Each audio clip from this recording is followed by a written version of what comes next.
Bezrat Hashem, la paracha d'aujourd'hui, c'est la paracha Chukat. Chukat veut dire une loi. Dans la Torah, il y a Torah, mitzvot, chukim. Chukim, c'est des lois non explicables. Mais il y a des lois non explicables qu'on peut, à la rigueur, comprendre.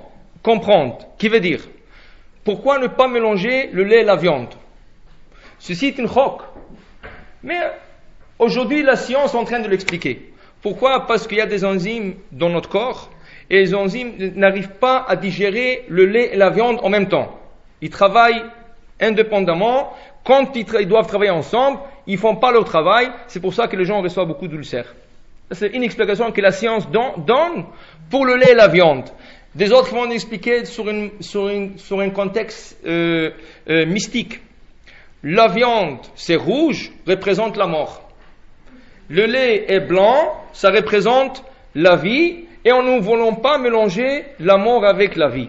C'est pour cela que vous allez trouver, après la viande, on ne peut pas manger du lait, parce qu'après la mort, il n'y a pas de vie. Mais après le lait, on peut manger de la viande. C'est ça? Pourquoi? Parce que c'est la vie, et après la vie, qu'est-ce qui vient? La mort. Alors tu peux manger le lait, et après, en consommant le lait, tu peux manger après la viande. Mais ça, c'est des tentations d'explication, c'est compréhensible, on peut comprendre, on peut prendre certains mitzvot comme ça. Mais dans la paracha aujourd'hui, la paracha Chukat, il y a une loi exceptionnelle en son genre. En quoi? C'est un cas d'une vache qui est complètement rousse, une génisse complètement rousse, qu'on appelle para adouma. Et elle n'a même pas le droit d'avoir deux poils noirs. Même les poils doivent être complètement rouges. Et là, il faut attendre 3 ans pour qu'elle soit élevée 3 ans. On l'achète, on le prend, on l'abat. Après abattre cette vache, on la brûle. Le sang de cette vache va être mélangé avec de l'eau de source. Et là, tout celui qui est impur, qui a touché un cadavre ou quoi que ce soit, on va l'asperger. Ça va être un processus de 7 jours. Il va venir au temple le 3e jour, le Kohen va l'asperger. Il va retourner au 7e jour, le Kohen va l'asperger. Et c'est à partir du 7e jour qu'il a été aspergé la 2e fois avec le sang de la vache rousse qu'il est pur. Mais ça qui arrive, c'est bizarre. Celui qui est venu se faire asperger, ça veut dire que c'est un homme impur. Celui qui l'a aspergé était un Kohen pur. Et là, le rôle change. Le Kohen qui asperge devient impur, et le monsieur qui était impur devient pur. Quel est le sens de ça? Ça, il n'y a aucune explication à expliquer ça. Même le roi Salomon, qui était le sage de tout homme, il a dit, j'ai cherché, plus que je me croyais de m'approcher, plus que je compris que je suis éloigné. Je n'arrive pas à comprendre le sens de cette mitzvah. Et personne n'a compris. Le seul qui a compris, le seul au monde qui l'a compris, c'est Moshe Rabbeinu. C'est pour ça que la vache, est appelée la para de Moshe, la vache de Moshe. Parce que c'est le seul qui connaissait les secrets de cette vache. Alors quand on fait cette mitzvah, qu'est-ce qu'on dit? On le fait avec la même intention qu'a fait Moshe Rabbeinu. La même chose pour la vie quotidienne. Quand des fois on doit faire une mitzvah ou une prière et je ne sais pas comment la faire. Qu'est-ce que je dis? Je ne sais pas faire cette mitzvah, je ne sais pas comment faire cette prière, mais une chose je sais. Qui c'est qui a instauré cette prière? Les Anshe Knesset Hagedolah, la grande assemblée. Tout ce qu'ils ont pu avoir comme intention, je l'ai comme eux. Je ne sais pas qu'est-ce qu'ils ont eu, mais je me connecte à eux et que les intentions montent au ciel directement avec leurs intentions qu'eux ils voulaient qu'on aille, parce que moi je n'arrive pas à avoir ces intentions, tout ce qu'ils voulaient avoir. Chaque mitzvah que vous ne savez pas quoi penser et méditer, pensez de cette manière. Qui c'est qui l'a instauré? La grande assemblée. Je médite et je pense que tout ce qu'ils ont pensé avoir dans cette mitzvah, que de cette manière ça monte au ciel. Maintenant, tout de suite après cette histoire de vache rousse, nous avons dans la paracha le décès de Myriam, la sœur de Moshe Rabbeinu. C'est ça? Il va décéder et Rashi pose la question au nom du Talmud, quel est le rapport et le lien entre quelle est la suite entre ces deux événements?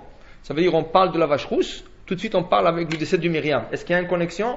Oui. La connexion est la suivante, que quand une tzadéket, comme ça, elle quitte ce monde, elle purifie comme la vache rousse. La vache rousse, elle vient pour purifier.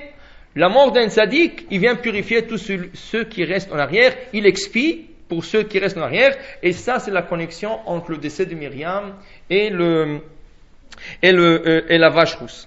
Maintenant, dans la paracha, après, un peu plus loin après, on va lire le décès de Aaron. le frère de Moshe Rabbeinu.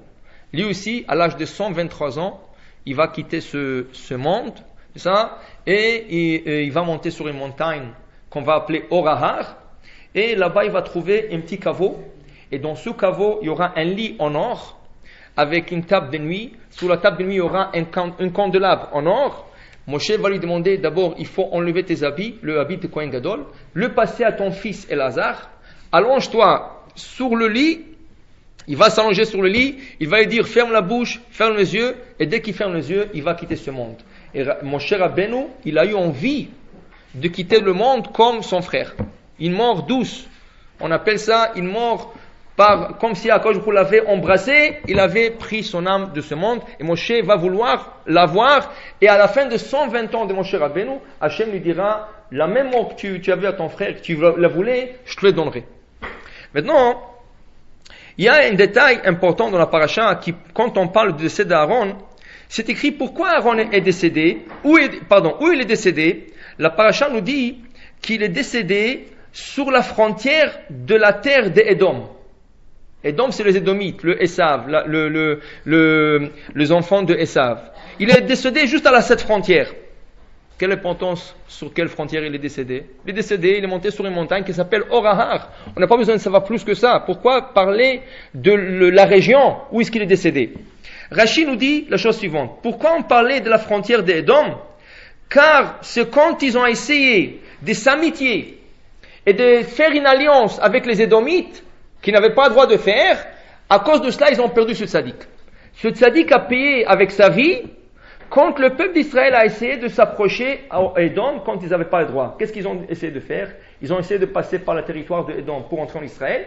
Et Édom n'a pas laissé, alors ils ont offert, on va acheter, on va vous donner de business, on va venir, on va acheter de l'eau, on va acheter tout ce qu'il faut, malgré qu'on a tout. Et ils ont essayé de s'approcher, s'il vous plaît, laissez-nous passer. Et plus qu'ils ont essayé d'approcher, et c'est là-bas qu'Aaron les a quittés comme une punition. Parce qu'ils ont essayé de se rapprocher d'un rachat, d'un mécréant, comme une punition, le tzaddik a été pris. Alors le cours ce soir, on va parler un peu sur la vie. Qui veut dire? Le roi David nous dit que la vie d'un homme, elle est 70 ans. Yemesh notenu baem shivim shana. Im bigvurot, vraiment si vous êtes méritant, 80 ans. C'est ça, 80 ans. Plus que ça, vraiment vous avez de grands mérites et vous avez fait de grands mitzvot pour mériter plus que ça. Maximum, 120. La Torah le dit. Maximum, c'est 120. Top. Alors, pourquoi, si on regarde la Torah depuis le début, on voit qu'Adam Arishon, comment il a vécu? 930 ans. En vérité, il a dû vivre 1000 ans. La vie d'un homme, c'est 1000 ans. Il a dû vivre éternellement, mais après la faute, c'est 1000 ans. Pourquoi 1000 ans? Akadosh Baruch Hu lui a dit, le jour que tu mangeras de cet fruit interdit, tu trouveras ta mort. Maintenant, il pouvait le prendre, son âme, le jour même, mais on sait qu'Akadosh Baruch Hu, qui est miséricordieux envers l'homme, il lui a dit, je te dis le jour, mais quel jour? Je n'ai pas dit quel jour. Je vais prendre le jour à moi. Quel est le jour d'Akadosh Baruch Hu? Dit David Amer dans Tehillim, le jour d'Akadosh Baruch Hu est équivalent à 1000 ans. Alors le jour, ça veut dire 1000 ans. Tu vas mourir le jour même. C'est quoi le jour même? Ki elef shanim be'enecha kiyom. 1000 ans d'Akadosh Baruch Hu, 1000 ans de l'homme, équivalent à un jour d'Akadosh Baruch Hu. Maintenant, c'est écrit qu'Akadosh Baruch Hu a montré toute l'histoire de l'humanité à Adam Arishon. Parce que de lui va sortir l'humanité. Toutes les générations vont sortir de lui. Il lui a montré toutes les générations.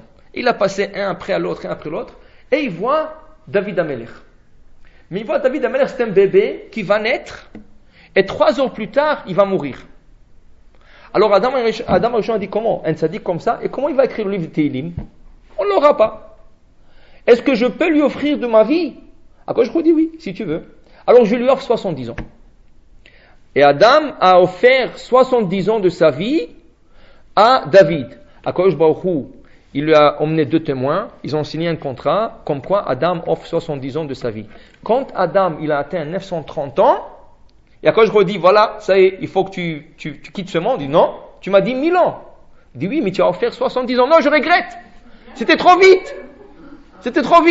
Il dit, trop tard, il y a un contrat. Et de là, le Midrash, il nous enseigne une halakha. Normalement, le Midrash, c'est pas enseigner une halakha. Mais ici, le Midrash nous enseigne une halakha que toujours, quand on fait une affaire avec quelqu'un, même un homme proche, toujours faire un contrat. Parce que l'homme est toujours soumis au regret. Toujours, tu as dit quelque chose, mais 5 minutes plus tard, tu regrettes. 1 an plus tard, tu regrettes. Et après quoi? Tu as un contrat, si tu ne veux pas te tromper, c'est écrit. Alors Adam était obligé de quitter ce monde à 930 ans, mais normalement, il aurait quitté à 1000 ans. Noach, 970 ans. C'est ça? Et après Noach, qu'est-ce qui se passe? Ça commence à aller en ordre ascendant. Ça veut dire 900 ans, 800 ans, 700 ans, 600 ans, 500, 400, jusqu'à Akadosh Baruch Hu, il dit, non, il y a trop de péchés, 120 c'est plus qu'assez. Le Kli Yakar explique pourquoi que les générations devenaient de plus en plus faibles. Pourquoi? Parce que si tu meurs plus tôt, ça veut dire que tu es faible. Parce que ceci ressemble à un roi qui avait des diamants non taillés. Et il a appelé des diamantaires, il leur a dit, écoutez, je vous donne ce pierre-là, vous allez me le tailler, je vous donne 50 ans ou 100 ans pour le tailler. 50 ans, 100 ans, on a tout le temps à vivre et faire notre vie. Combien ça prend de tailler une pierre? 2-3 jours, 1 semaine, 2 semaines. Alors les diamantaires ont oublié de ces pierres, ils ont fait la belle vie, les 50 ans sont terminés, le roi les a convoqués, où sont mes pierres? Nous n'avons pas ces pierres. Donc, alors il a dit, je vous donne plus de travail à vous, il a appelé notre groupe. Aux autres, il a dit, je vous donne 30 ans pour tailler mes diamants. Il leur a donné 30 ans, 30 ans c'est beaucoup. Pour 2 semaines, on a 30 ans de vie, faire tout ce qu'on veut. Pour 2 semaines, on pourra le faire à la dernière des semaines. Eux aussi, ils ont oublié, le 30 ans ont vite passé et le diamant n'était pas prêt. Plus que le roi, il voulait compter le diamant, il a raccourcissait le temps jusqu'à qu'il a donné un certain minimum. La même chose dit le Kli Yakar à Akadosh Baruch Hu. Akadosh Baruch Hu nous a donné une âme. Cette âme, pourquoi faire? Elle doit descendre sur terre. Elle n'a pas besoin. L'âme est nourrie, logée au ciel. L'âme, elle peut faire tous les mitzvot au ciel. Elle peut tout faire. Elle peut étudier la Torah sans limite, sans rien du tout. Pourquoi faire? Elle descend ici? Pour faire 2 mitzvot. 613 mitzvot, plus 7 d'ordre rabbinique, pour faire ici. Mais l'âme, qu'est-ce qu'elle dit quand elle descend ici? Mais on a 1000 ans, comme Adam, il avait 1000 ans. Alors on peut se réjouir, on peut tout faire. Les dernières années, on va commencer à se ramasser. 613, c'est pas beaucoup. On va faire le mitzvot. Mais plus que le temps passait, il faisait plus de péchés que de mitzvot. Et à cause où les a effacés de ce monde, c'était la génération du Maboul, du déluge, de Noach. Après, le monde a recommencé, le compteur a recommencé de zéro. À cause où leur a donné une vie de 700 ans, 600 ans. Et la même chose, ils ont dit 600 ans, 700 ans, on peut se reprendre aux dernières 100 ans. Et là, ils ont fait que de péchés, même au dernier jour, ils ont fait que de péchés. Et là, quand je raccourcissait, jusqu'à qu'il a dit 120 ans, pour un homme, c'est plus que ça. C'est beaucoup. Plus que ça. Nos sages nous disent que à 100 ans, tu es considéré comme un bébé. Tu commences ton compteur à toi à 0. À 100 ans, tu n'as plus envie ni de manger, ni de sortir, ni de rien faire, rien que dormir toute la journée, qu'ils nous mettent c'est un homme mort. Il n'a envie de rien faire. Il y a ici quelqu'un, il m'a montré la photo de son grand-père, qu'il avait 102 ans. Ses dents ont recommencé de pousser, de nouveau. À 102 ans, il a perdu tous ses dents à 70 ou à 80 ans. Et à 102 ans, ses dents ont repoussé de nouveau comme un bébé. Tu es un bébé. Carrément un bébé. Donc, alors David Amelech nous dit que depuis 120 ans, même si la Torah dit 120 ans, même ça a été raccourci. Combien? 70 ans, la vie normale, et si c'est la vie un peu plus, ça veut dire que tu as plus un peu de mérite, 80 ans. C'est pour ça qu'on dit quand on voit un vieillard de 70 ans, il faut se lever devant lui. Un peu, il faut faire le geste de se lever devant. Pourquoi? Si Akadosh Baruch Hu a donné une longue vie, ça veut dire qu'il a du mérite. Même s'il n'est pas érudit, il n'est pas quelqu'un qui apprend la Torah, c'est un homme âgé. Et l'homme âgé, il faut lui donner du respect. Même les goïms, ils ont toutes sortes de cartes de rabais pour les hommes âgés, ou pour l'autobus, ou pour le pharmaprix, ou pour tout ça. même ils comprennent ça. Alors nous aussi, dans la Torah, on te dit, quand un vieillard passe devant toi, il a dépassé les 70 ans, fais un geste comme si tu te lèves devant lui. Et ça c'est le roi David, et ça c'est les lois de la Torah qu'il faut respecter quelqu'un qui est âgé. Mais donc regardez, pourquoi 70 ans? D'où est sorti ce chiffre? Ce chiffre, pourquoi la Torah n'a pas dit 70 ans, la Torah dit 120 ans. Là, les commentateurs ont trouvé qu'il y a 3 partenaires à la création d'un bébé. Le père, la mère et Akadosh Baruch Hu. Ça, si on prend le père, la valeur numérique du père et la valeur numérique de la mère, plus la valeur numérique du nom d'Hachem, ça va nous donner 70 ans. Comment? Un père en hébreu, c'est Av. Av, c'est un père. Av, c'est 2 lettres, Aleph et Bet. En valeur numérique, ça consiste 3. Av, c'est Aleph, Bet, c'est 2, 1 et 2, ça fait 3. Une mère, M. M, c'est la mère. Aleph et Mem. Aleph, c'est 1, Mem, c'est 40, ça fait 41. 41 plus le 3 du père, ça fait 44. Le nom d'Hachem, on sait, c'est Yud Kevav Ke, le tétragramme, c'est 26. 44 et 26, ça fait 70. C'est pour ça, Yemesh Notenu Baim Shivim Shana, car le père, la mère et Akadosh Baruch Hu qui a donné l'âme à ce bébé, les 3 partenaires, ils donnent en valeur numérique 70, qui donne la valeur de la vie de l'homme. Mais ça, c'est toujours, ça peut s'ajouter. Ça peut s'ajouter. Alors, on va donner quelques exemples. Comment il est possible d'ajouter sur la vie d'un homme? D'abord, est-ce que c'est tout le monde quand il descend sur terre? Comment ça marche? Tout celui qui descend sur terre, on lui dit 70 ans? Ou 80 ans? Et après, on décide de raccourcir ou allonger? Comment ça marche? Alors, on va voir. On va donner quelques exemples. La première, c'est du roi Chizkiyahu. Le roi Chizkiyahu, il ne s'est pas marié. C'était un roi jeune, pas jeune, mais quand même dans son âge il était jeune, mais il ne s'est jamais marié. Un jour, Akadosh Baruch Hu lui envoie un prophète, le prophète Ishayahu. Il lui dit, va lui dire qu'il se prépare parce que demain il va quitter ce monde. Alors, c'est une prophétie, il est obligé d'aller le voir. Il voit le roi, il lui dit, prépare tout ce que tu as besoin de préparer, le testament, la tombe, le cercueil, tout ce que tu as besoin de préparer, parce que demain tu ne seras plus parmi les vivants. Il dit, qu'est-ce que je fais? Et c'est un roi tzaddik. C'est grâce à lui que la Torah a été propagée dans Israël. Parce que lui, il a planté une épée dans la maison d'études. Il a dit, c'est lui qui ne va pas étudier, je vais le poignarder avec cette épée. On a trouvé des petits bébés de 3 ans, d'un côté d'Israël, à l'autre côté. Tout le monde connaissait la Torah par cœur. Et pas n'importe quel passage de la Torah. Le passage le plus difficile de pureté et impureté, qui sont des passages très très difficiles, le bébé de 3 ans connaissait ces passages par cœur. Ça veut dire que c'est un roi qui a fait beaucoup de bien pour le peuple d'Israël. Il lui dit, dis-moi qu'est-ce que je fais du mal que tu m'annonces cette nouvelle. Il lui dit, c'est simple. Akadosh Baruch Hu m'a dit de te dire, tu t'es pas marié.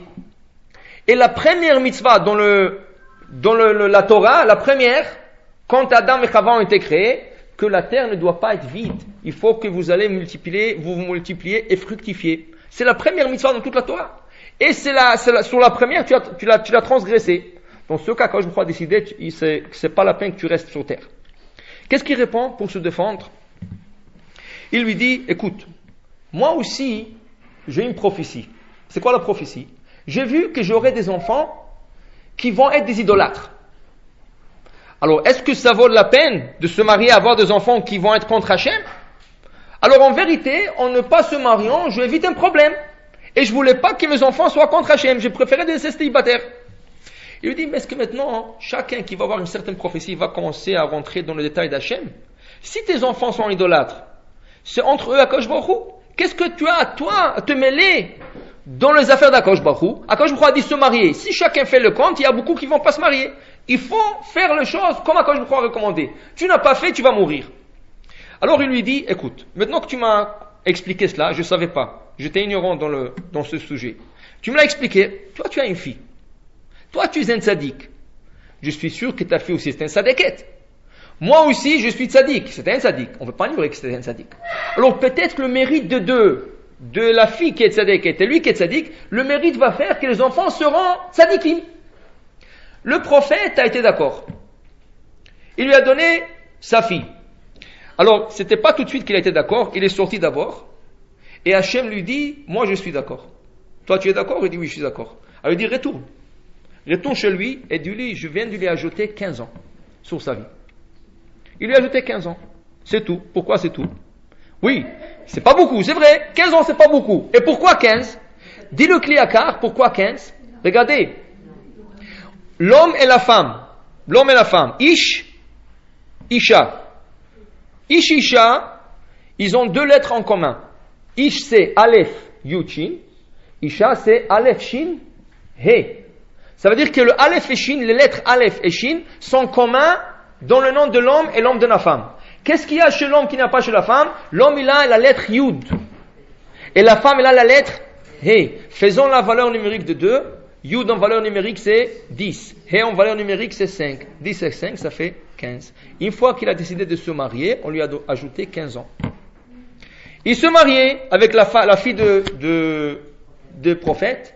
Ils ont eu 2 enfants. Et les 2 étaient idolâtres. Maintenant, au début, quand ils étaient bébés, tu ne pouvais pas reconnaître. Ils étaient tzadiques parce qu'ils étaient poursuivis par leur père jour et nuit. La Gemara dit, il a même interdit à ses esclaves d'emmener ses enfants à l'école. C'est lui qui emmenait les enfants à l'école. Il est retourné à l'école de peur que quelqu'un leur donne des idées. Oui, comment il les a emmenés, la Gemara dit, sur ses épaules. Pour que personne ne le part en route, que rien que lui surveille la nourriture cachère, les études cachères, tout ce que vous voulez cachère, que personne ne de shalom. Un jour, il est en route pour les emmener à l'école, dit la Gemara, un qui dit à l'autre, sur les épaules de leur père, un qui dit à l'autre, tu vois les épaules de notre père, ils sont larges. Tu sais, on peut mettre un petit idole là-bas et l'adorer. Dès qu'il entend ça, il a pris les 2, il les a jetés en arrière. Un tombait directement sur la tête, il s'appelait Rav Shaké, il est mort sur place. Et l'autre, il a été gravement blessé, mais plus tard, il va récupérer.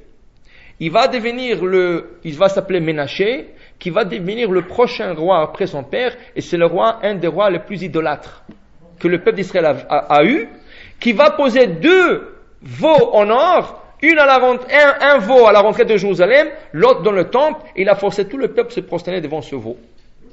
À la fin de l'histoire, il va se convertir, mais ça va prendre beaucoup d'années. Alors voilà, il a prophétisé tout ça, mais le prophète lui a dit, c'est pas à toi à intervenir dans l'histoire. Ça, c'est l'histoire. On ne peut pas changer l'histoire. Akadosh Baruch Hu, il a déjà les films bleus de ce monde, tout ce qui va se passer, qui va sortir, qui va rentrer, qui va vivre, qui va mourir, tout ça. On ne peut pas changer. Nous, on est là, mais ça n'empêche pas notre libre choix. Voilà. Lui, il a dû mourir. Mais qu'est-ce qui est arrivé à la fin? On lui a ajouté 15 ans. Ça veut dire qu'ajouter la vie à quelqu'un, c'est possible. Ça veut dire que ce n'est pas un décret final. C'est pas quand quelqu'un on lui dit, regarde, quand tu es descendu du ciel, tu avais 50 ans à vivre, parce qu'Akadosh Baruch Hu savait que tu ferais tel péché, et avec tel péché, à 50 ans, tu dois partir. Non, voilà. Lui, il a dû quitter, et on lui a ajouté, quand il a fait tchouva, on lui a ajouté 15 ans. Il y a des autres exemples qu'on peut donner dans la Torah. Il y a un Rav, il n'est plus vivant, il s'appelait, en vérité c'est pas un Rav, c'était un homme d'affaires. C'était un grand homme d'affaires. Il s'appelait Yaakov Rosenheim. Lui, il a été impliqué beaucoup dans une institution, dans un organisme qui s'appelle Agudat Israël. Agudat Israël, c'est un grand organisme à New York, même aujourd'hui, qui s'occupe de tout ce qui est Torah. Des cours de Torah, propagande de Torah, propager la Torah, tout ce qui est Torah, ils s'occupent. Et vraiment, ils font de temps en temps de très belles choses. Le Rav Yaakov Rosenheim, il habitait en Allemagne. Et il était un grand donateur, un grand supporteur, et il aidait beaucoup financièrement et physiquement, tout ce qu'il pouvait aider. Son fils, il avait un fils. Il avait un fils de 13 ans. Et à 14 ans, 15 ans, il a commencé déjà à penser, mon fils ne peut plus rester en Allemagne parce qu'il y avait déjà l'influence de ces gens qui croyaient qui sont même de l'intellect. Et il voulait dépasser la Torah. Il a dit, mon fils ne restera pas dans cet entourage. Lui, il était obligé à cause de ses affaires, mais il voulait envoyer son fils à une yeshiva. Où il l'envoie? En Israël. Il envoie son fils en Israël dans une yeshiva. Et bon, Hachem, ce garçon-là est très réussi. Il étudie bien et tout ce qu'il faut. 1 an plus tard, il reçoit un appel du Rosh Yeshiva. Il dit, écoute, ton fils est mourant. Parce qu'il a attrapé une maladie. C'est pas beaucoup qui peuvent s'en sortir. Et il vaut mieux où que tu viens, où tu te prépares mentalement et physiquement pour son décès, parce que vraiment il est dans ses derniers jours. Dès qu'il entend ça, sa femme était juste à côté. Sa femme commence à pleurer et ne revenait pas. Et il dit, comment Akadosh Baruch Hu? Et lui, il a dit à sa femme, écoute, je n'ai pas le temps, je dois partir. Qu'est-ce qu'il a fait? Il a pris sa jaquette, il a pris son chapeau, il est parti à la synagogue. Là, c'était pas l'heure de la prière, alors la synagogue était vide. Il a ouvert le Echal, Il a commencé à prier, il a rentré sa tête entre deux Sefer Torah, il a prié, il a pleuré, il a dit Hachem, c'est pas possible, avec tout ce que je fais, tout ce que j'aide aux autres, tu vas pas en faire ça, tout ça. Il a prié 2 heures. À la fin de 2 heures, il a senti un certain apaisement, comme si quelqu'un lui parlait. Comme si quelqu'un l'a parlé. Et il a dit, je crois que la situation s'est arrangée. Il a fermé le port de Echal, il est retourné chez lui. Pendant une demi-heure plus tard, il reçoit un coup d'appel en lui disant, on ne sait pas qu'est-ce qui est arrivé, mais miracle. Ton fils est en train de récupérer. La femme, c'est sûr, était contente, tout le monde était content. Entre-temps, les années ont passé et lui, il a pris de l'âge. Il a décidé de déménager à New York, de quitter devant tout ce qu'il avait et il est retourné à New York. Il est rentré à New York et il était toujours actif dans le Agudat Israël. Il avait un secrétaire privé que chaque fois qu'il voulait écrire une lettre à quelqu'un, il l'emmenait chez lui, il tapait la lettre et il envoyait la lettre. 20 ans après l'histoire qui s'est passée au premier temps, 20 ans après, il appelle son secrétaire le soir, il lui dit, demain matin, j'ai besoin que tu viennes chez moi, je dois rédiger une lettre. Alors, il vient et il lui dit, assis-toi, on va écrire. Et l'autre s'assoit, il est prêt, mais lui, il lui dit rien. Il lui dit rien. Et comme s'il est en train de penser. Alors, peut-être s'il est en train de réfléchir, quel mot dire. Ils sont là 5 minutes, 10 minutes, 15 minutes passent, il dit rien. C'était pas la normale.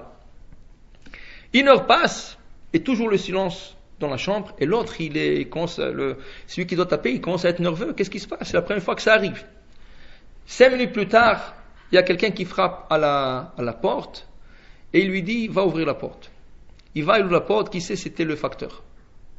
Alors il lui a donné une lettre, il a signé une lettre, il l'emmène. Il a ouvert la lettre, et dit, voilà, je savais que cette lettre va arriver. Maintenant, tu peux t'asseoir et écrire. Qu'est-ce qu'il doit écrire? Tu écris des condoléances à la famille de son fils qui vient de décéder. Son fils vient de décéder et il reçoit la lettre maintenant. Et il faut écrire une lettre de condoléances à la famille. Mais lui, il attendait cette lettre. Comment il attendait cette lettre? L'autre, il n'a rien compris. Tout ce qu'il savait, il dit, écoute, il y a 20 ans, quand il était habité en Allemagne et la nouvelle est arrivée que son fils est gravement malade, il est parti prier. Il a senti un sentiment que, voilà, ça va s'arranger la situation et c'est arrivé exactement. Mais dans cette situation où il a senti l'apaisement, comme si quelqu'un lui a dit, on lui accorde 20 ans. Lui, il a marqué la date de la nouvelle dans son calendrier. Il a compté 20 ans de jour en jour, de jour en jour. Ce jour-là, c'était exactement la 20e année. À la date qu'on lui a annoncé que son fils a guéri. Il a dit, je savais, quand ils disent 20 ans, c'est 20 ans. Alors c'est pour ça qu'il a appelé pour taper la lettre, mais il attendait d'abord la lettre. Et c'était exactement comme ça. Et voilà encore une histoire et ça c'est pas loin, c'est une histoire de 50 ans de ça. Une histoire voilà, avec une prière, on a ajouté à quelqu'un 20 ans. Ça veut dire que la vie, c'est pas quelque chose de décrété. Voilà, on dit, c'est 70 ans, ou 80 ans, ou 60 ans, ou 50 ans. C'est vrai, peut-être du ciel, on a décrété un certain nombre d'années. Le Zohar, il dit quelque chose d'intéressant. Le Zohar, il dit, comment? Oui, ça peut toujours changer. Pourquoi? Il y a des gens qui sont dans le coma, ils sont revenus toujours. C'est ça, ils peuvent revenir après 1 an même. Il y a des gens qui après à 3 jours, mais c'est toujours possible. C'est ça pourquoi il y avait ici un cas. Le gars était quelques mois en coma, il est retourné, bon, Hachem, il est bien aujourd'hui. Il n'y a pas on ne sait pas. C'est l'affaire d'Hachem.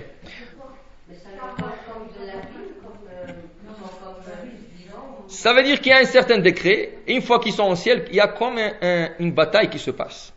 Il y a des anges qui veulent garder cette âme, il y a des anges qui veulent retourner cette âme. Et là, les gens qui sont en bas, ils sont en train de faire des prières et des mitzvot. Et là, c'est une guerre de force. Qui c'est qui va gagner? Ça peut se terminer vite, ça peut prendre beaucoup de temps, on ne sait pas. Et des fois, c'est un tikkun. Des fois, c'est un tikkun pour que cette souffrance à la personne, c'est quitter ce monde propre. On ne sait pas. On ne sait jamais comment ça marche.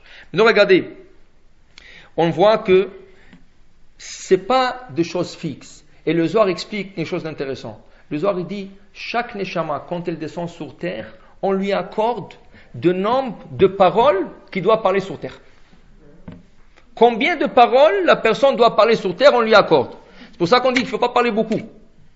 Plus que tu parles, plus que tu raccourcis ta vie.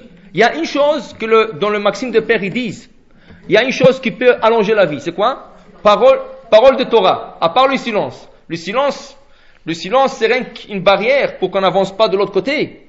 Mais parole de Torah, quand on dit une Dvar Torah, tout le monde de Dvar Torah, ils sont en train de prolonger la vie. C'est pour ça qu'on voit beaucoup de tzadikim qui, quand ils ont dû décéder et quitter ce monde, le Yetzara ne pouvait pas prendre leurs âmes tant qu'ils étudiaient la Torah.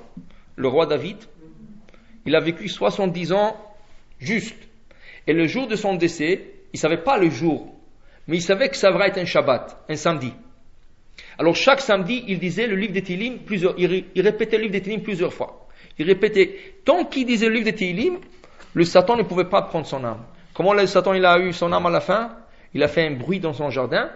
Lui, il a dit, qui c'est qui ose de rentrer dans le jardin du roi et faire du bruit? Il les voulait sortir, il y avait des escaliers, il les a pas vus, il a trébuché, il est tombé, il est mort. Pour dire que voilà, mais tant qu'il étudiait la Torah, il ne pouvait pas prendre son âme. Alors le Zohar, il dit, une de ces goulots de prolonger la vie d'un homme, c'est parole de Torah. Comme Rabbi Meir dit dans le Maxime de Père, Kol amarbe dvarim arbe, zochel et dvarim arbe. Tout celui qui ajoute beaucoup de choses, reçoit beaucoup de choses. Quelle chose? Dvarim arbe. Ils disent, altikra dvarim, pas de beaucoup de choses. Diburim, beaucoup de paroles de Torah, ajoute beaucoup des autres choses qui est la vie. Maintenant regardez, on va donner des autres exemples.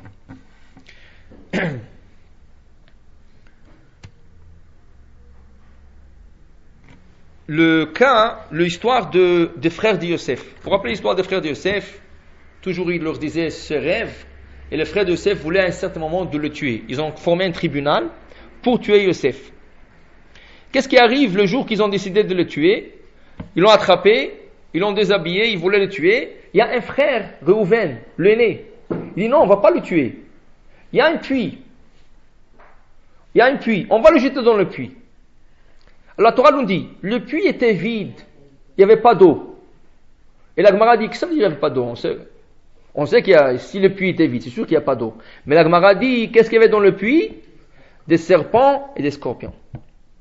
La Torah, qu'est-ce qu'il dit? Qu'est-ce qu'il voulait faire Reuven? Il voulait le sauver. Si tu veux le sauver de tes frères qui vont le tuer, tu le jettes dans un puits de serpents et de scorpions. La Gemara explique, un serpent ne pique pas à moins qu'il a l'ordre d'Hachem. Le serpent ne peut rien vous faire. S'il n'a pas eu l'ordre divin de vous piquer et de vous mordre, il ne va rien faire. C'est ça? Mais il y a une chose. Il ne faut pas que tu l'énerves, le serpent. Ça veut dire, si tu vas à côté du serpent, tu vas dire, on n'a pas décrété sur moi que tu me piques, et tu commences à jouer avec lui, c'est sûr qu'il va te piquer, il va te tuer. Ne joue pas avec lui, il ne va pas jouer avec toi. Tant qu'il n'a pas eu l'ordre, il va rien te faire.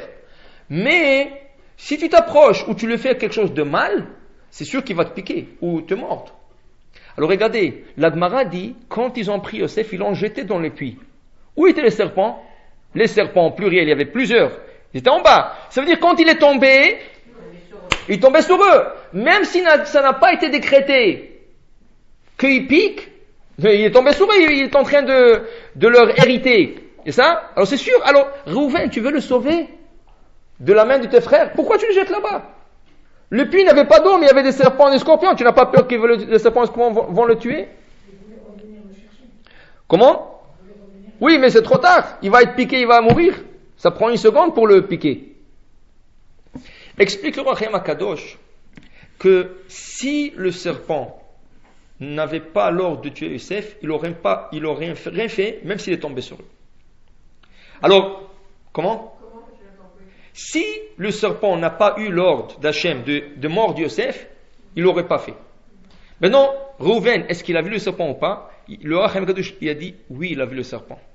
Mais regardez, il a le choix. Reuven est dans un choix.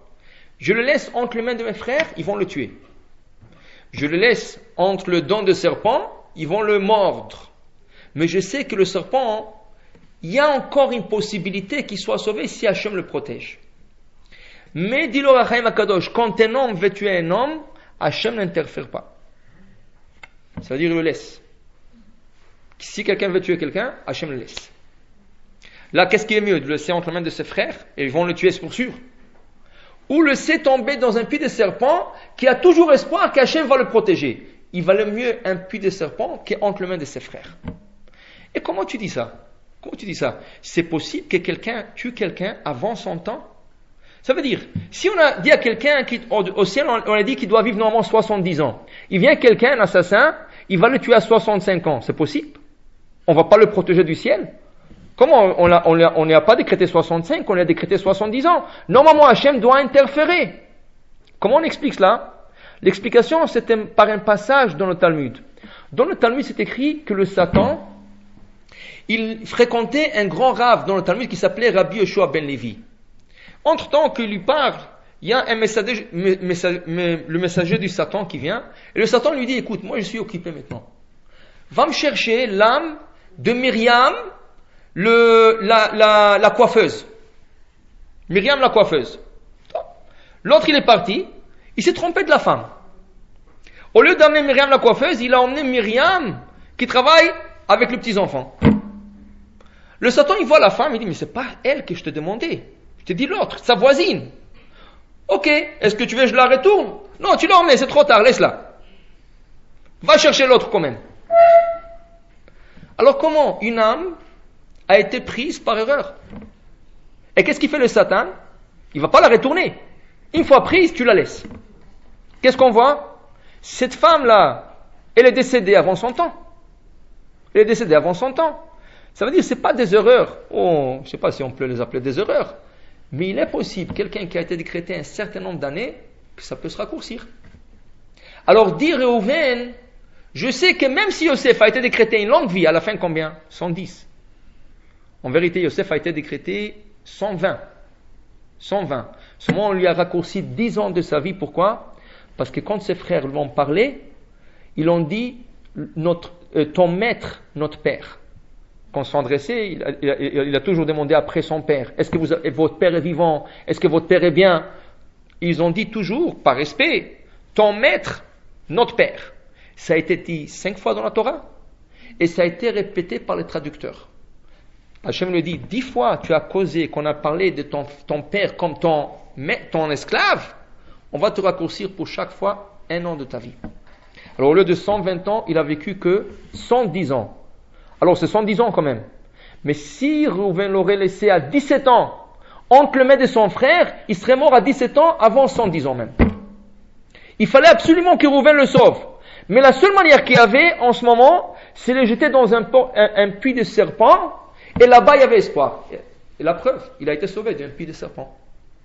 Ça veut dire que le décret de la vie, c'est pas quelque chose de fixe. Si quelqu'un a été décrété 120 ans, ou 70 ans, 80 ans, c'est pas fixe. Il y a des événements dans la vie qui peuvent changer d'un côté ou de l'autre. D'un côté, ça peut s'allonger avec des prières, avec de bonnes actions. Et de l'autre côté, si tu fais, ou si tu rentres dans une situation de danger, ça peut aussi raccourcir. Ça veut dire que la vie, c'est pour ça qu'on prie toujours pour la vie. Pourquoi il faut pas dire, j'ai encore du temps. Il y a beaucoup de gens qui disent, j'ai encore. Comment tu sais? Tu sais même pas qu'est-ce que tu as comme temps. Et vous voulez poser. Allez-y. Je peux parler en anglais parce que. Oui, allez-y. I find that the people live longer now. Yes, I feel that they're in the 90s before they die. Is that due to the fact that maybe there's more good people now, or people doing more better actions, and does this apply only to the Jewish people or to any kind of people? En vérité, ça s'applique à tout le monde. Ça veut dire, elle dit qu'elle trouve que les gens vivent plus longtemps aujourd'hui qu'auparavant. N'oubliez pas qu'auparavant, ils étaient beaucoup plus forts. Et celui qui vivait, il vivait beaucoup plus longtemps qu'aujourd'hui. Les gens au Maroc, par exemple, vivaient à 100 et plus, 100 ans et plus. Seulement, les gens qui sont décédés plus tôt, c'était à cause de maladies. Il y avait les typhus, il y avait toutes sortes de la malaria, toutes sortes de maladies qui, avant, il n'y avait pas la médecine pour leur guérir. Mais s'il y aurait eu la médecine, ils auraient vécu beaucoup plus long que nous. Et les générations sont en train de... Alors, si on voit quelqu'un de 70 ans, 80 ans, c'est rien, il n'est pas fort comme eux. Un homme à 70 ans à leur époque, si on recule 50 ans, 70 ans en arrière, on va voir qu'à 50 ans, ou à 60 ans, ou à 70 ans, les gens étaient beaucoup plus forts qu'un homme de 70 ans aujourd'hui. Alors peut-être la vie est plus longue, mais les gens sont plus faibles. Les gens sont plus faibles. Une autre chose, oui, pardon. Non, je comprends pas vraiment l'affaire que la vie Dans le sens que vous dites que Hachem, il voit, il y a tout est étalé pour l'année, ça pour toute la vie de l'Éternel. Ça fait que quand une personne, sa vie raccourcie, ce qu'elle doit accomplir, elle s'accomplira. Voilà, très bonne question. La Gemara pose la question. La Gemara pose votre question. Qu'est-ce qui arrive si quelqu'un a dû vivre 70 ans, à la fin il a vécu 50 ans? Il y a 20 ans qui restent dans l'air. Qu'est-ce qu'on fait avec? Le 20 ans, on va l'ajouter à une sadique qui fait que de bonnes actions. S'il y a une sadique dans la génération qui fait beaucoup de bonnes actions, on va prendre ces 20 ans, on va lui donner ça comme crédit. Ou à des autres gens que du ciel ils vont décider. Ça veut dire que ces 20 ans ne sont pas perdus. Ils vont être donnés à quelqu'un d'autre. Mais l'acheminement de cette personne est perdu. Comment? Parce que c'est 20 ans qu'elle devait faire certaines choses. N'oubliez pas que chas v'shalom, quelqu'un qui a été tué, il rentre directement à Gan Eden. Lui, son tikkun est immédiat, tout de suite. Pourquoi? Parce que le fait qu'il a été enlevé avant son temps, il a terminé au total son tikkun. Comment? Non. Quelqu'un qui a été tué surtout parce qu'il est juif. Ça, un accident, c'est pas la même chose. Mais si quelqu'un a été tué, tout de suite, c'est pour ça que vous rappelez la déclaration qu'a fait le grand rabbin d'Israël, le Rav Ovadia Yosef, que beaucoup de gens de la Shoah, ils doivent être, je sais pas si contents, mais ils ont gagné d'une sorte. Pourquoi ils ont gagné? Il y avait beaucoup des intellects, et ces intellects-là, ils étaient contre la Torah. Et s'ils seraient morts à leur temps, ils ne seraient jamais arrivés à Gan Eden. Parce qu'ils étaient contre la Torah. Il fallait qu'ils redescendent, réincarner. Hachem, en faisant la Shoah, il n'a pas fait rien que pour ça. Il y avait beaucoup de raisons, à part ça, qui ont été faites. Mais, à une de bonnes choses qui a été cette Shoah, tous ces gens-là, ils sont partis directement à Gan Eden. Et pas n'importe quel Gan Eden. Vous savez qu'on dit que dans Gan Eden, il y a plusieurs niveaux. Celui qui a été tué parce qu'il est juif, son Gan Eden est au niveau que même Moshe Rabbeinu n'accède pas à cette chambre. Ça veut dire que c'est une chambre que le 10 martyrs, vous vous rappelez l'histoire de 10 martyrs, on va bientôt lire à propos de 10 martyrs, Rabbi Akiva, Rabbi Ishmael, ces 10 martyrs-là qui ont été tués à cause de leur judaïsme, c'est le seul qui ont accès à cette chambre. Ça veut dire même des grands sadikim au judaïsme n'accèdent pas à cette chambre. Ça veut dire qu'en fait, ils ont un grand mérite. C'est horrible. Qu'est-ce qui s'est passé et tout, mais Hachem toujours compense. Le seul qui peut avoir la balance juste, et il peut compenser une chose pour l'autre, ça raccourcit d'une manière, ça compense d'une autre, ça c'est rien qu'Hachem qui peut savoir. Nous, on ne peut pas intervenir dans ces choses parce qu'on n'arrivera pas à comprendre avec notre capacité. Maintenant, regardez, il y a une autre chose qui peut raccourcir la vie d'un homme. Et ça, la Gemara dit, il faut faire très attention, pas trop y croire, mais y faire attention. Il y a une chose qu'il faut faire très attention, pas trop y croire. Quoi? Aynara. Il y a un rabbin dans le Talmud qui s'appelle Abaye. Abaye, il va dans un cimetière. Il dit quelque chose de Kabbale et il voit sur tout le tombeau 99% de gens sont morts d'Aynara. Aynara. Maloocho. Abaye savait, parce qu'Abaye c'était un grand rave. Il a dit quelque chose de Kabbalah et il pouvait le voir. La Gemara dit, celui qui veut vivre, qui meurt. Et celui qui veut mourir, qui vit. Ça veut dire ça? Ça veut dire quoi? On va expliquer. Celui qui veut vivre, qui meurt. Qui veut dire? Tu veux vivre longtemps? Sois effacé. Ne sois pas trop arrogant, ne te montre pas trop. Si tu achètes une voiture jaune, qui brille, et tu achètes des bijoux qui brillent, et tes chemises brillent, chaque fois que tu vas passer, les gens, regarde, l'aïnara que les gens vont te donner, tu vas mourir avant ton temps. Tu veux vivre? Sois effacé. Comme si tu es mort, mais tu veux mourir vite? Vis. Va vivre, va acheter des choses qui sont comme ça, qui attirent l'attention des gens, que les gens vont parler de toi toute la journée, et même quand tu es pas là, ils vont parler de toi, ils vont te coller à Aynara, tu vas mourir plus vite. Alors l'Aynara, dit Abaye, c'est 99%. Même les gens qui sont malades, qui ne doivent pas mourir, le gens qui vient, le pauvre, il va mourir. Tu lui as dit ça, tu l'as tué. Alors l'Aïn Hara, même personne qui est mourante, il peut peut-être se remettre sur le pied. Mais Abaye, il dit, le gens lui donne l'Aïn Hara des fois. C'est ça? Alors l'Aïn Hara existe. Le mauvais œil existe. C'est ça? Mais il faut pas trop y croire. Parce que plus vous croyez, plus ça s'attrape sur vous. Il y a des gens qui mettent de poissons, des yeux, des rubans rouges, des rubans jaunes. Plus que tu montres ça au Satan et la compagnie, plus que celui-là il a peur. Dès qu'on a la première occasion, on s'attrape sur lui. Pour lui montrer que tout ce qu'il a sur les mains, sur les pieds, sur la tête, ça ne sert à rien. Il y a des gens, c'est incroyable. Un jour, quelqu'un m'a invité, il m'a dit, j'ouvre un magasin. Je dis, Mazal Tov, on va mettre mes anneaux. Il dit, non, je veux que tu fasses quelque chose d'autre. Je dis, qu'est-ce que tu veux que je fasse? Il dit, j'ai un poisson, il va acheter un poisson, que moi je l'égorge son poisson, et il va avec le sang sur... J'ai dit, trouve-toi quelqu'un d'autre, je fais des choses comme ça. Il dit, non, c'est bien. C'est de la croyance. Tunisien, oui, c'est tunisien. Je voulais pas le dire pour que ça soit pas enregistré. Alors, pour dire qu'il y a des gens qui croient toutes sortes d'Aïn Hara, le fil rouge. Vous savez que le fil rouge qu'ils emmènent d'Israël, c'est de la bêtise. Et c'est pas vrai que c'est la bêtise, c'est assourd de le porter Shabbat. Dans un endroit qui n'a pas d'érouf. Le fil à l'original, comment il a commencé? Le fil rouge à l'original, comment il a commencé? Il y a un ségoula de prendre un fil rouge en laine, d'aller au tombeau, à la tombe de Rachel Imenu, et de tourner la tombe 7 fois. Et de le porter. Là, ça protège d'Aïn Hara, ça protège beaucoup de choses. Maintenant, comme toute bonne affaire, c'est pas tout le monde qui peut aller à Shrem, surtout quand c'est dangereux.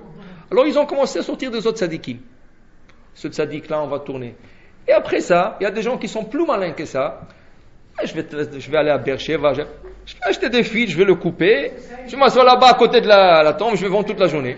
Et les gens, quand ils viennent chez un tzaddik, ils sont tellement croyants, ils achètent. Mais qu'est-ce que tu achètes? Tu achètes un fil rouge que tu pouvais acheter chez toi à $1. C'est rien.